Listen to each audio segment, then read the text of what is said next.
Hey everybody, Economic Ninja here. I hope you're doing well. We're going to talk today about something that I did a long time ago and it worked amazing for me. And every time I've suggested on this channel, hundreds of people have literally commented how amazing this is, this product. But we're talking about the Ohio train wreck in particular. And then I'm going to tell you a story of something that happened in my town just a month ago and what I did to prepare. And it was about water filtration because our water system's being attacked like crazy.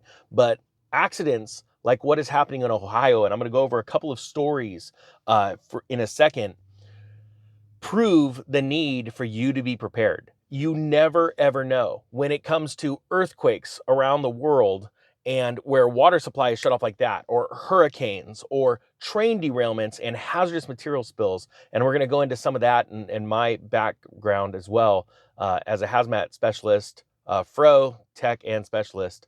But then also what happened in my town just literally a month ago, okay? And actually, it's not just my town, it's my entire county that was affected.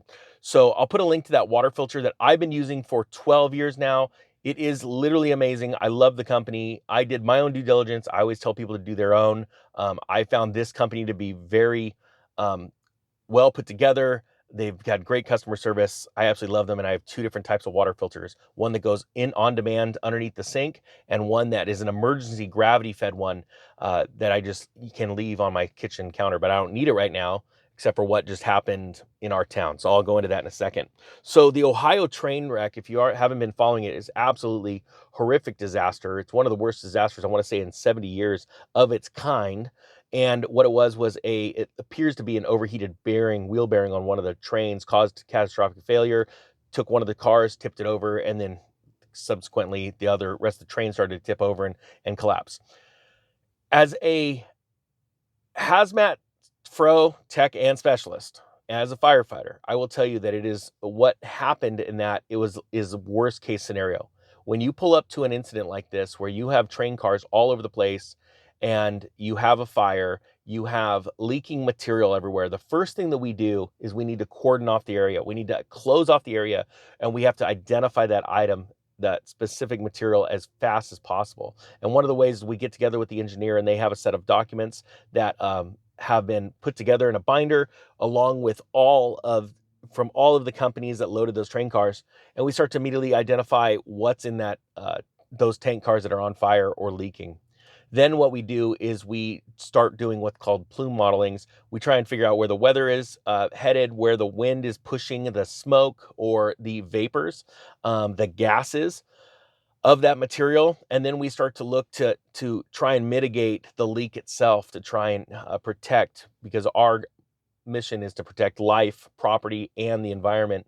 And life comes first and foremost. Once we've done all of that, we start to figure out what we can do to actually mitigate that material that's leaking. And in Ohio's situation, they had a situation where the levels, the toxicity was too high, and they had to get in, and they couldn't get in and just start pumping out tanks because of the broken vessels around that were leaking.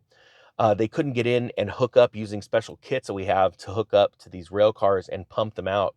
They had to actually light this on fire, do a controlled explosion, if you will. Um, it's worst case scenario. But the one thing that's the number one thing is not letting it leak into the ground, because it's going to affect the water. And that is already coming out in the stories right here. But going on a little bit more, it takes a long time. Fire departments, fire engines, just so you guys know, do not have the right equipment to mitigate this. The firefighter is the first line of defense. And then what they do is they call in special firefighting teams. And all over the country, they may be county run, maybe state run, or individual fire departments. Larger fire departments have the money to have what's called a hazmat team. And they come with their own equipment. It's a lot of equipment, and they can mitigate this. But the problem is because of funding, not every fire department has the ability, the manpower, and the equipment to staff a hazmat engine. So when the first showing up, the first responding engines show up, they can do very, very little. They throw on their SCBAs and their gear, and they go running in to make sure that there is not people that are poison that they can grab and pull out. That's in what we call the hot zone. So just a little brief overview. Sorry, I don't want to take too much time on that, but that's how it works. And so we are now seeing the problems with the water system. It says U.S. residents near toxic train derailment in Ohio urged not to drink the water. It says the governor of Ohio warned residents living near the site of a toxic train derailment to drink bottled water Wednesday as authorities investigate potential environmental fallout from the accident earlier this month. The cargo train derailment in the Midwestern United States sparked a massive fire and triggered the release of toxic fumes, including vinyl chloride, a colorless gas deemed carcinogenic by the U.S. National Cancer Institute. And it goes on to talk about the water. Now, in my hometown, and I'm going to try and flip the camera around real quick. I tried to do this video outside, but we're really close to the freeway, and it's just super. But you'll see in the front one of our local sewage treatment plants. And if you'll notice, I'm going to try and spin the camera around here. Sorry, super incredible editing. You'll see the river right here running right past it. And we just had a crazy, crazy flood. You can't see the devastation behind me, but I mean, it just took out everything in its path. As a matter of fact, we had fatalities in our area, just horrible, horrible. And people crossing waterways and that they probably shouldn't, but they just had no idea the force and took cars down the river and people, getting too close to the river and falling in all kinds of flood and devastation here. And this sewage treatment plant actually lost, the riverbanks overtook the plant, and 300,000 gallons of sewage was released into this river. Now, this river, upstream or downstream from this river, is multiple wellheads feeding multiple towns and cities. So now what's crazy is they put out this information and they didn't give out and be like, hey, you shouldn't drink the water kind of thing. And this happens all the time, actually, where there's things that industrial catastrophes that lead to bad things in your drinking water. Now, I've told you about this water filter, and this is one of those things. During the pandemic, they sold out, and they didn't have parts for a while because of the supply chain issues and the demand for the water filters. I've used this company for so long, and every company's different. They use a third-party independent labs to test their filters, and they're silver impregnated. They're high-quality filters, and it's one of those things where, in this situation, now we just double filter. We have the filter underneath our sink, and I've done a video on it. I'll try and link it. I'll link the video to me changing out the filter under the sink so you can see it, because they didn't have that forever, and they had just the emergency one. And me and my wife and family, we didn't have an RO system. We didn't like the way RO wastes water, but we turned around and we put this emergency filter. It filters like, I want to say 3 gallons at a time, and you just dump the water in top, and it drips down into this basin. It has a little sight glass. And we loved the taste of this water so much that emergency filter, it was a stainless steel filter, a big one, sat on our kitchen counter for, I want to say 11 years, 10 years, something like it, maybe 8. It was a long time because they didn't have something that went on demand. I kept saying, I wish they had something that went underneath the sink. So when the water went in, it goes out, and then it goes into my tap on the kitchen sink, and then my refrigerator for the ice maker and the water dispenser there.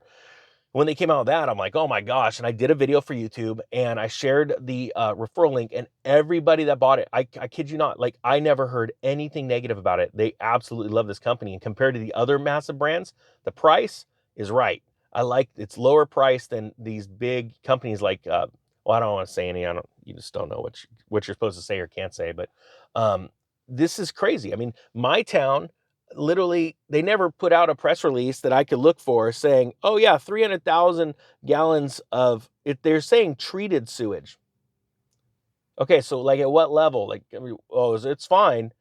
That, they're just saying, oh, the heavy rains caused the river to overflow into the percolation pond, and so it's okay.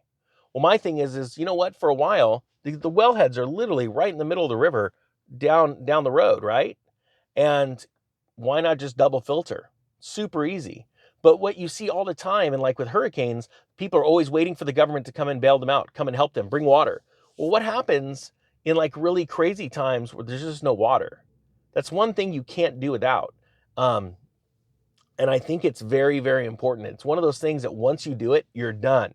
You know, you've got that emergency filter sitting in the garage. Like I have mine now sitting in the garage until a time like this where I'm like, you know what, let's just double filter our water for a while. Let's let this just go through the system. Um, it's just super easy. And I don't think people are quite ready for that. You know, what's that next thing? Can you imagine what's going on in Turkey right now with their water system, with the availability of water? That is an absolutely horrible, destructive thing. And if you think about it, also think about this: what if you're in an area, and like I'm in California, right between Los Angeles and uh, San Francisco? Let's just say there is a massive earthquake that just destroys the city, and they're shipping water down to there. The truth is, you might have a hard time even far away from a disaster area getting bottled water or fresh water because it's all going down there for rescue efforts. So it's just one of those things that I wanted to throw out because I think it's very important that people realize, you know, you want to be prepared before something happens, not after. Because not only do the prices go sky high, but also, you know, you're ready. It's there, and it's you've got it in your hands. You may not even be able to get it in your hands, like what we saw in the pandemic. Guys, I hope you got something out of this. I'm gonna put a link to that the company that I use. Absolutely love them. I've needed some replacement parts. They sent them right out for no cost. I really like this company. So I hope you guys have a great day and enjoy this day. Be prepared, not scared, guys. The Economic Ninja is out.